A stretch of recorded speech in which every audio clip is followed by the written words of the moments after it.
হাসরের মাঠে স্ত্রীকে জিজ্ঞেস করা হবে তোমার স্বামী কেমন ছিল। আর এই একটি কথার কারণে অধিকাংশ স্বামীরা জাহান্নামী হয়ে যাবে।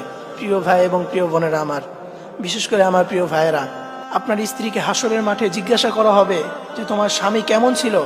আপনার স্ত্রী যদি আপনার ব্যাপারে ভালো সার্টিফিকেট না দিতে পারে, আপনার স্ত্রী যদি বলে যে আমার স্বামী আমার উপর নির্যাতন করত, আমার উপর জুলুম করত, আমাকে অবহেলা করতো, আমাকে সে ভালোবাসতো না, আমাকে রেখে অন্য নারীর সাথে কথা বলতো, সে পরকীয়া করত, এই ধরনের কথা যদি আপনার স্ত্রী কিয়ামতের ময়দানে বলে, তাহলে মনে রাখবেন আপনার জন্য কিন্তু জান্নাত হারাম হয়ে যাবে, জাহান্নাম আপনার জন্য ওয়াজিব হয়ে যাবে। এই জন্য প্রিয় ভাইয়েরা আমার, অবশ্যই কথাগুলো মনোযোগ দিয়ে শুনবেন। কখনোই স্ত্রীর সাথে খারাপ আচরণ করবেন না, স্ত্রীর সাথে কখনোই আপনি নির্যাতন করবেন না, তাহলে কিন্তু আপনি জাহান্নামী হয়ে যাবেন। আল্লাহর কাঠগড়ে আপনাকে দাঁড়াতে হবে, আপনাকে জবাবদিহিতা করতে হবে।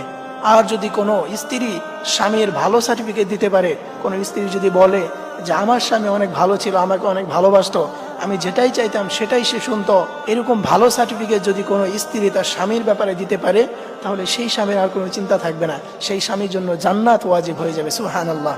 এই জন্য প্রিয় ভাইয়েরা আমার, অবশ্যই স্ত্রীর সাথে ভালো আচরণ করতে হবে, স্ত্রীর সাথে অবশ্যই আপনাকে সুন্দর আচরণ করতে হবে, স্ত্রীর সাথে কখনো আপনার খারাপ আচরণ করা যাবে না। কারণ কিয়ামতের দিন আল্লাহ তাআলা এই স্ত্রী থেকে আপনার সার্টিফিকেট নেবেন। এবং আল্লাহর হাবিব সাল্লাল্লাহু আলাইহি ওয়াসাল্লাম বলেছেন, যে ব্যক্তি তার স্ত্রীর কাছে ভালো, সে আল্লাহ তাআলার কাছে প্রিয় বান্দা।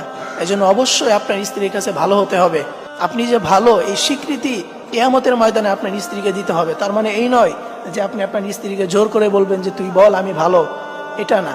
আপনার স্ত্রী যদি মন থেকেই বলে, মন থেকেই যদি আপনার প্রতি ভালো এই সার্টিফিকেট সে মন থেকেই দেয়, তাহলে আপনি আল্লাহ তাআলার কাছে প্রিয় হতে পারবেন। আল্লাহ তাআলা কিন্তু মনের খবর জানেন।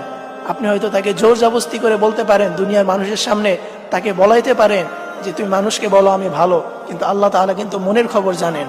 এই জন্য কখনোই স্ত্রীর সাথে খারাপ আচরণ করবেন না, আপনি সবসময় স্ত্রীর সাথে ভালো আচরণ করবেন।